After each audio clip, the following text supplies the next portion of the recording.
આંગળી દાખલા તરીકે તમારી આટલી મોટી હશે ને તો પગનો અંગૂઠો એથી ડબલ મોટો હશે. આ તમે કોઈ દી નિરીક્ષણ નહીં કર્યું, હવે કરજો. એનો ભાવાર્થ પગ માથાથી કરીને પગ સુધી તમારું શરીર અનબેલેન્સ છે. એક બાજુની નસું ખેંચાઈ ગઈ છે, એક બાજુની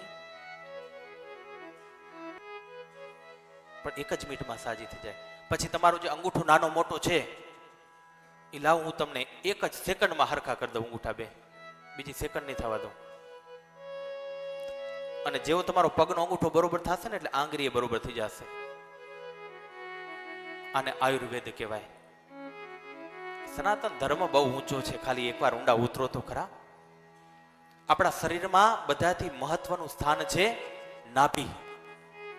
હવે તમને સમજાવું. જેની ડાબા હાથની આંગળી લાંબી છે ને એની નાભી જમણી બાજુ હશે. ટ્રાય કરજો. તમારી નાભી કહેતા પેચોટી તમારી ભાષામાં. આનો સીધો ભાવાર્થ થાય છે તમારી પેચોટી અનબેલેન્સ છે. અને પેચોટી બેલેન્સ ન હોય એટલે ટોટલ પ્રકારના રોગ થાય. પેચોટી બરોબર હોય તો જ અપાનવાયુ બરોબર હોય. પેચોટી બરોબર ન હોય એટલે અપાનવાયુ બગડી જાય છે. અપાનવાયુ બગડે એટલે પેટને લગતા તમામ રોગ થાય. અને 80% ઉપર રોગ પેટને લગતા જ થાય છે. એટલે શરીરમાં બધાથી મહત્વનું હોય તો શિશુમાર ચક્ર આવી. ભાગવતમાં એની વાત આવી કે ના આવી? શિશુમાર ચક્ર અનબેલેન્સ થાય એટલે ન કોઈ દવા કામ કરે ન કોઈ ખોરાક કામ કરે. એ જ સાયકલની વાત આવી ને. ચેન ખડી જતા ઉતરી ઉતરીને ચેન ચડાવતા.